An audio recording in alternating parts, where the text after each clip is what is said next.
إن الحمد لله نحمده ونستعينه ونستغفره ونعوذ بالله من شرور أنفسنا ومن سيئات أعمالنا من يهده الله فلا مضل له ومن يضلل فلا هادي له وأشهد أن لا إله إلا الله وحده لا شريك له وأشهد أن محمدًا عبده ورسوله أما بعد فإن أصدق الحديث كتاب الله وخير الهدي هدي محمد صلى الله عليه وسلم وشر الأمور محدثاتها وكل محدثة بدعة وكل بدعة ضلالة وكل ضلالة في النار أما بعد. Last week we finished in the explanation of usool Sunnah of Imam Ahmad ibn Hanbal rahimahullah ta'ala on the subject matter which included the discussion regarding the mizan, Yawm al-Qiyamah, meaning the weighing, the scales and the weighing of the deeds on Yawm al-Qiyamah, and also the fact that Allah subhanahu wa ta'ala will speak to the servants and they will not be between him and the servants that he is addressing any interpreter, and that we believe in those affairs because the speech of Allah is from the attributes of Allah, and therefore being from the attributes of Allah it is not created, and Allah speaks to whom he wills when he wills, and it is from the attributes of Allah dhatiyya fi'aliyya, meaning that it is an attribute of Allah that is ascribed to Allah, that Allah speaks and that he is never ceased to be described with the attribute of speech, and likewise it is connected to his will, and that is that Allah subhanahu wa ta'ala, that he speaks to whom he wills when he wills. And this is of course different to an attribute of Allah that is fi'liyah, such as the istiwa of Allah, which is described as the sifa of Allah fi'liyah, meaning that the istiwa or the ascension of Allah or the rising of Allah above his throne, it is something that is connected to the will of Allah, that Allah subhanahu wa ta'ala did it, or that as he has described in the Quran, that Allah has ascended over his arsh, that he made istiwa over his throne. And likewise, from the attributes of Allah that are described as the attributes of fi'liyah, is likewise the maji of Allah, Yawm al-Qiyamah, that Allah will come on the day of resurrection, rank upon rank, with his angels. And likewise the nuzul of Allah, the descending of Allah in the last third of the night, is also from the attributes of Allah, fi'liyah. So, Allah subhanahu wa ta'ala is described as he has described himself, either with the attributes of dhatiyya, that are those attributes of Allah that he has never ceased to be described with, such as basar, the seeing of Allah, and the sama' and the hearing of Allah, and likewise the hayat or the life of Allah. These are attributes of Allah that are described, that we refer to them as dhatiyya, meaning that Allah is never ceased to be described with them. As for the attributes of Allah fi'liyah, then I've mentioned some examples of them, and then there are those attributes that are dhatiyya and fi'liyah, such as the kalam of Allah. So we mentioned that last week, and this is of course in refutation of the sects who fell into extremes, either in terms of falling short or going beyond bounds. And as for those who fell short with regard to the speech of Allah, and likewise the rest of the attributes of Allah, such as Allah subhanahu wa ta'ala taking Ibrahim as a Khalil, or the ascending of Allah above his throne, or the descending of Allah to the nearest heaven in the last third of the night, while still maintaining that Allah is Al-Ali, that Allah is the Most High. From the sects that deny that and continue to deny that are the Jahmiyyah and their offspring, such as the Asha'ira and other than them. So either they deny them outright, such as the Jahmiyyah and the Mu'tazila, or that they interpret them, or they distort them, or they explain them away in a manner that was not known to the Salaf of this ummah, meaning the Sahaba. And it is not something that has with it any evidence from the Kitab and the Sunnah, but rather it is just ra'i, an opinion, and desires, and intellect, and things that they have borrowed from the philosophers of the Greeks and the Romans and the Hindus and the others from the people of philosophy and those who regard themselves to be people of aql, but their aql is of course deficient. Or those who went beyond bounds, such as some of the sects of the Sufiya and the Shia, that they would describe Allah with the attributes of His creation. So therefore, Allah subhanahu wa ta'ala is to be described as He, and likewise from the other adyan, such as the Nasara, and likewise the Yahud, the Jews and the Christians, the Yahud and the Nasara, that they would describe Allah with the attributes of creation, as is common amongst the religion of those people. So Ahlul Islam and the Muslimin came in between the two, in between those who fell short and those who went beyond bounds. So therefore we describe Allah as Allah has described Himself, and we affirm for Allah that which Allah has affirmed for Himself, without denying, without ta'til, without tahrif, without denying it or rejecting it, and making Allah subhanahu wa ta'ala devoid of His attributes. And likewise without tahrif, without falling into distortion and ta'wil, which is to interpret falsely those attributes of Allah subhanahu wa ta'ala and to explain them in a manner that is not found in the Quran and the Sunnah. And without takyif, which is to say how, with regard to the attributes of Allah, how does Allah descend? Then we do not know of this because Allah did not inform us of that. So with regard to the howness of the attributes, then we relegate that to Allah. Only Allah knows how. We do not know how. And likewise the ascension of Allah, how does Allah ascend? We don't know how.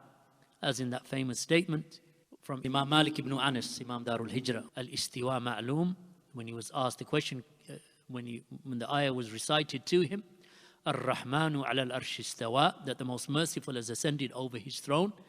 The man then asked him, Kayfa istawa? That how did Allah subhanahu wa ta'ala ascend?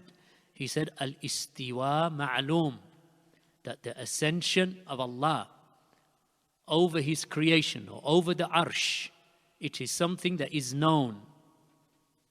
Wal-Kayf Majhul. As for how He ascended, then that is not known. وَسُعَالُ أَنْهُ بِدْعَةٌ.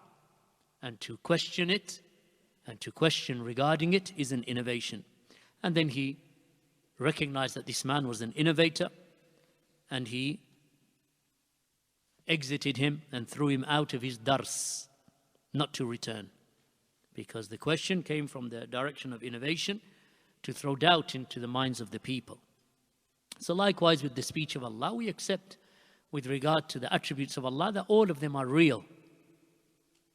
They are not and the fourth affair, of course, being without tamthil, without likening Allah to His creation.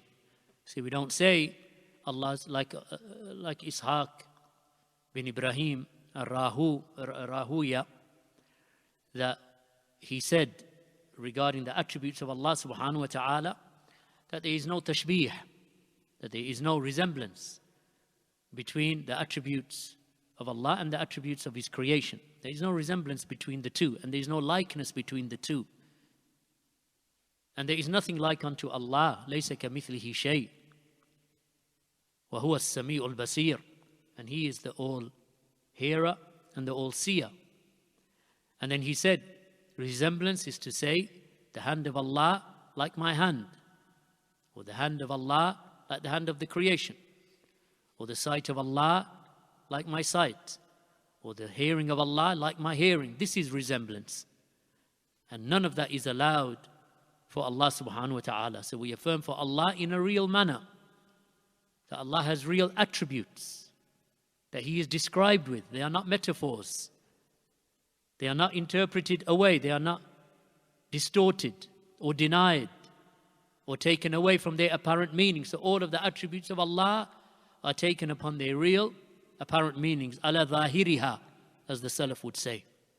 The likes of Ibn Abdul Barr and other than him from the A'immah of the Salaf, that they would say that we, and Imam Ahmad himself, in fact, as we will come to know, bi-idhnillah, that we take the attributes of Allah ala dhahiriha, upon their apparent meanings. So we say that Allah has a face, and we take that upon its apparent meaning, and there is no resemblance between the face of Allah and the face of His creation. So to say For a person to say the face of Allah's face like the face of His creation, then that is tamthil. And that is from the severe innovations and misguidance of those who resemble Allah to His creation, from the other religions and from the extreme ones who ascribe themselves to Islam. So today, we move on to the next point. وَالْإِيمَانُ بِالْحَوْضِ.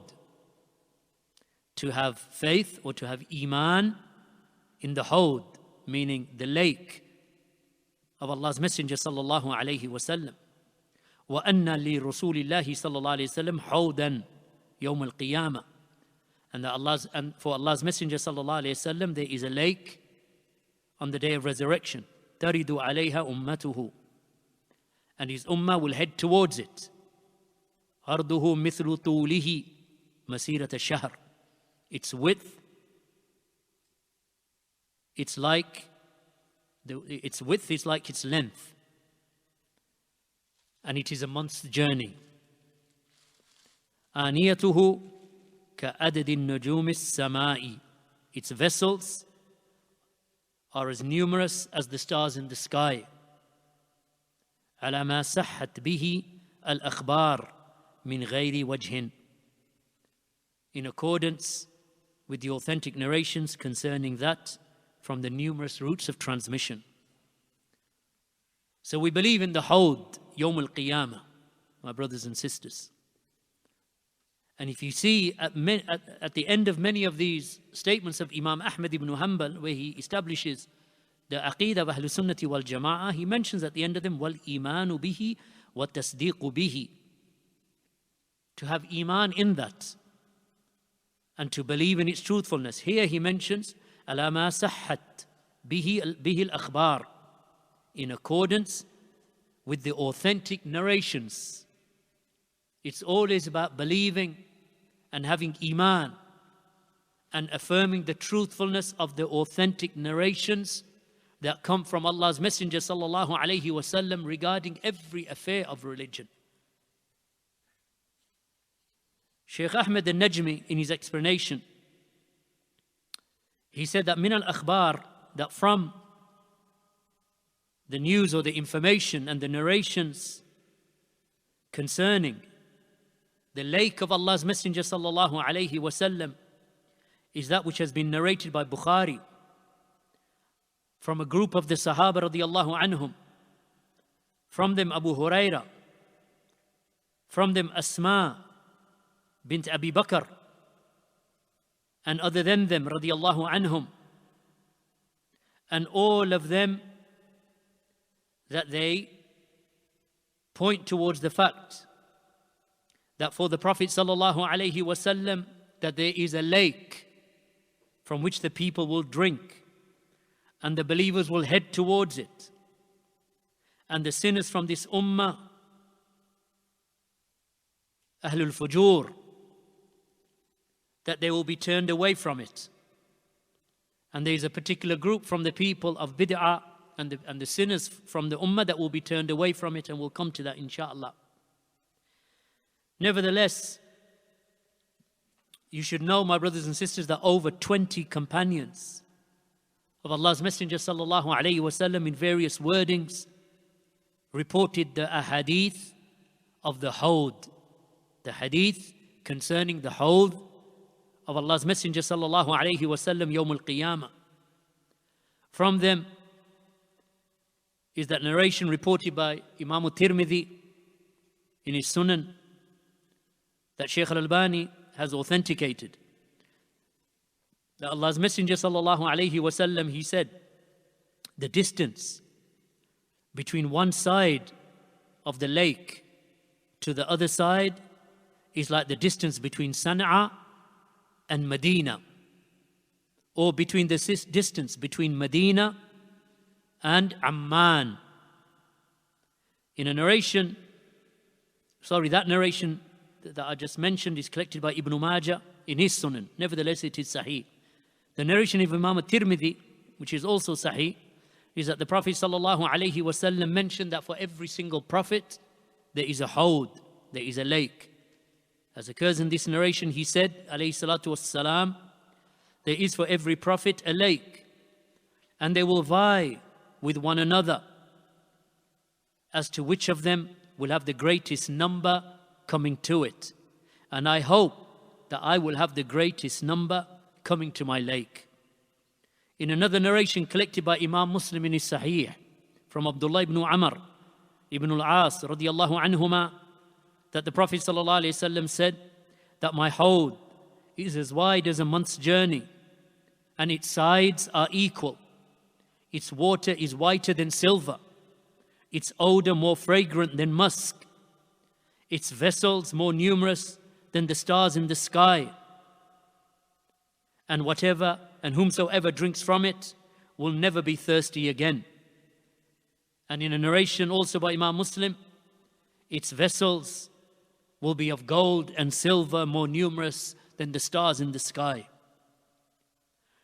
In another narration, the Prophet sallallahu alaihi wasallam, he said, I shall be at the lake before you,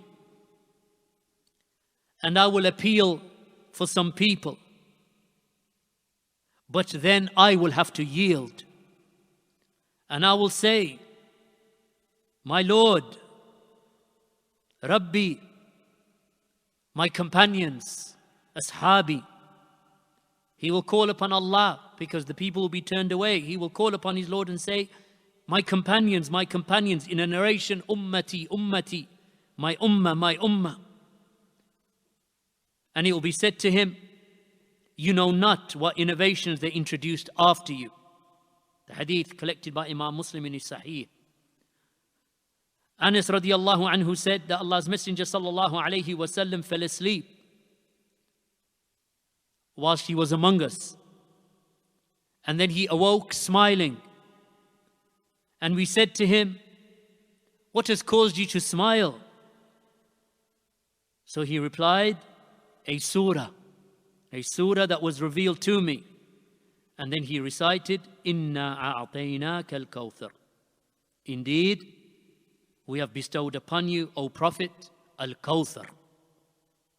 So then he said to his companions, do you know what al-kawthar is? So we responded, Allah and his messenger know best. So then he said, sallallahu alayhi wasallam, it is a river. He said, it is a river that my Lord has bestowed upon me. And it is immense, and it has immense goodness. It is my lake, my hawd, and my ummah will come to it on the day of resurrection. Its drinking cups are as numerous as the stars in the sky, and a person will be prevented from it on that day. And I will say, my Lord, but he is from my ummah. And Allah will respond, you do not know what they innovated after you, meaning in the religion. Reported by Imam Muslim. Shaykh Rabi', the alim, the Imām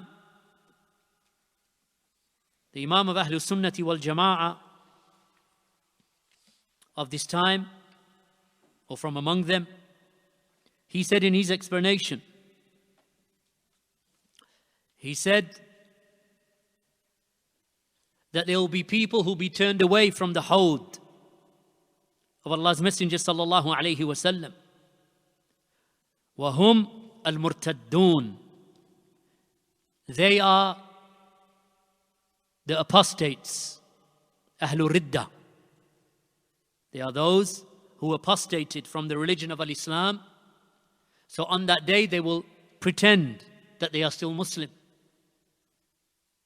And they will be turned away from the lake of Allah's Messenger sallallahu alayhi wasallam.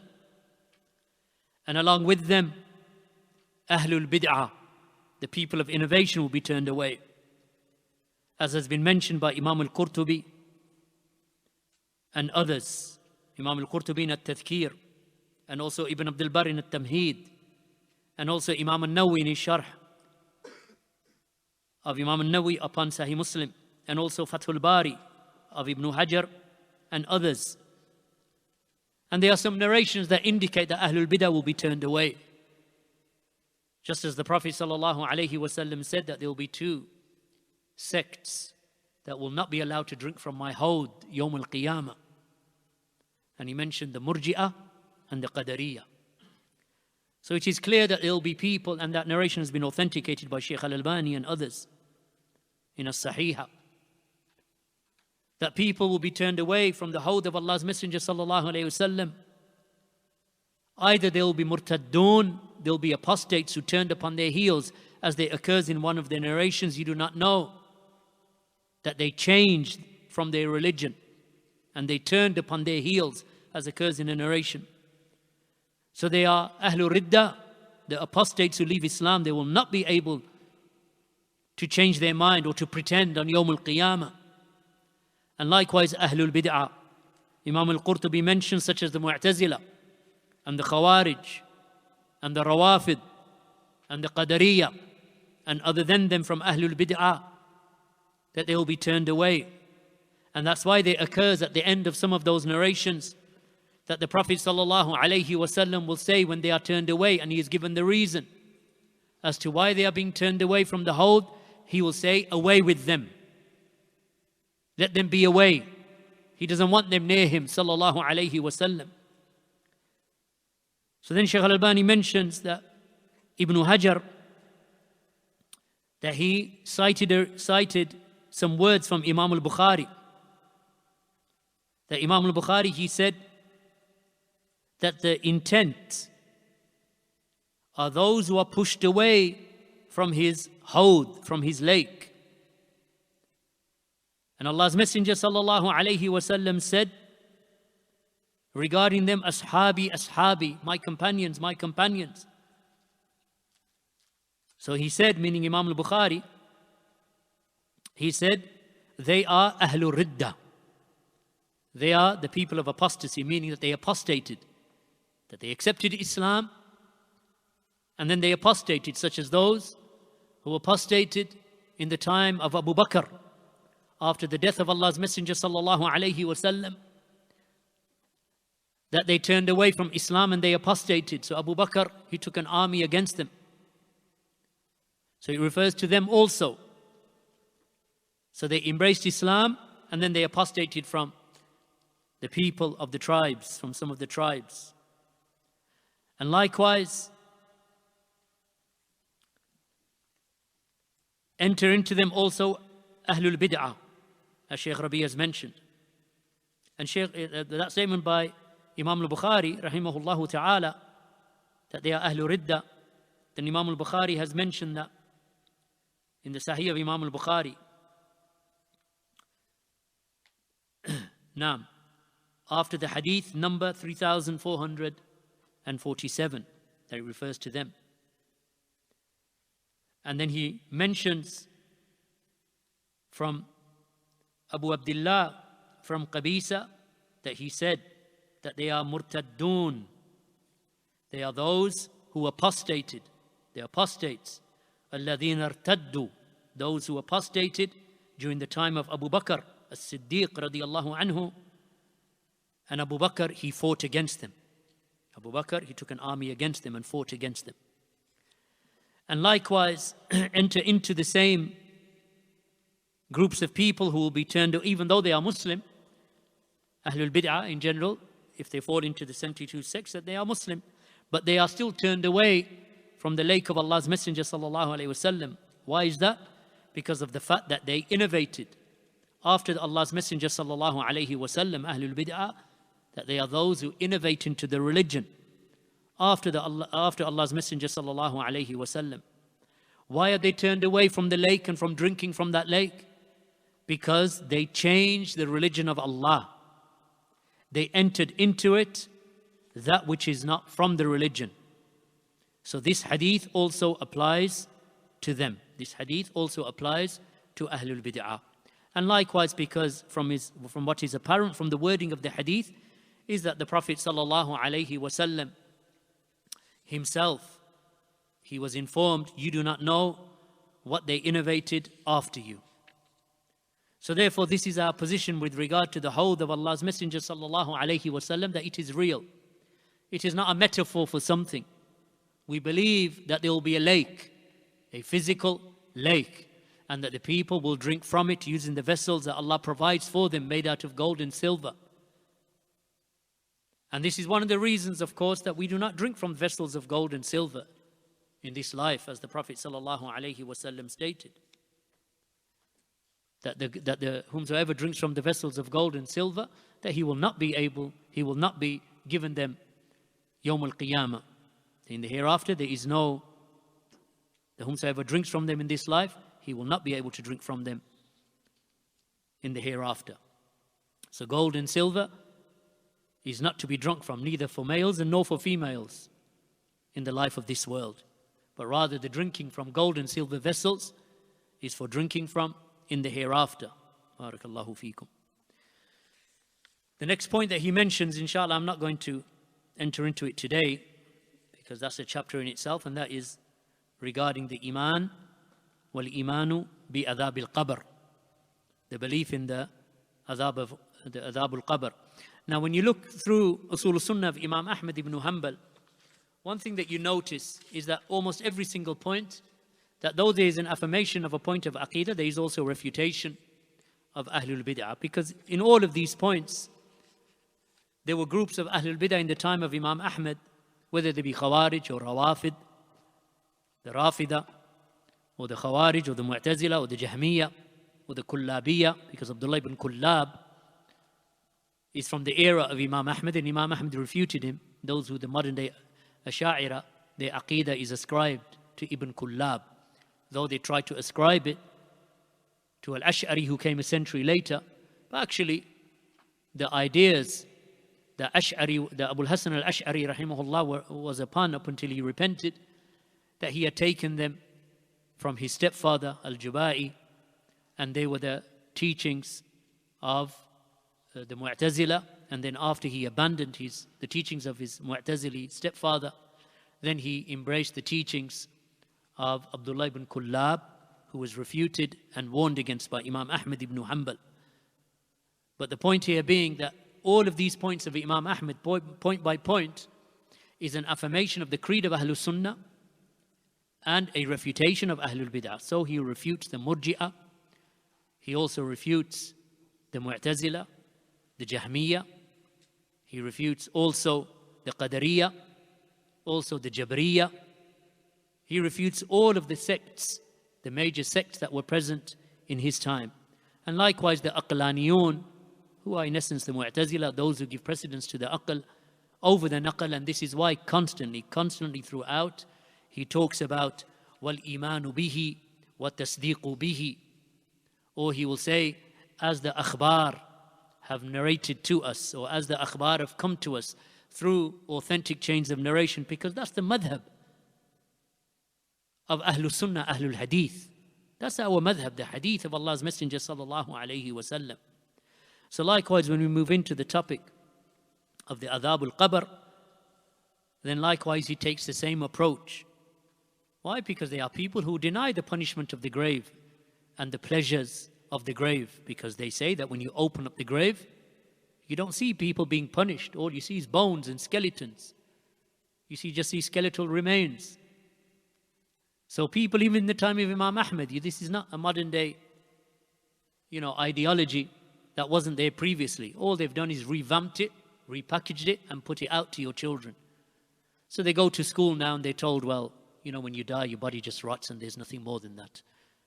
So your child comes home thinking that, you are nothing but fodder for the plants, or that you are nothing but fertilizer for the plants. And that is not correct. And it is something that reoccurs generation after generation. So even in the time of Imam Ahmad, there were people who were saying, when you open up the grave, you don't see anything. And you can't, and even if, like they say today, even if you put a microphone in there and keep recording for months on end, you don't hear any screaming. So all of that, inshallah, will be covered, because the Prophet ﷺ answered that point as to why you can't hear the dead in their graves. Which shows that from every angle that Ahlul Bid'ah come, Ahlul Ahwa, Ahlul Ra'i, the people of opinions, and the people of desires from every aspect that they come, then the answer to them, we fight them with the akhbar. We fight them with the athar. We fight them with the ahadith of Allah's Messenger sallallahu alayhi wasallam. And this is the weapon of the believer against Ahlul Bidah, the isnad with its matan, the chain of narration with the text that comes at the head of it.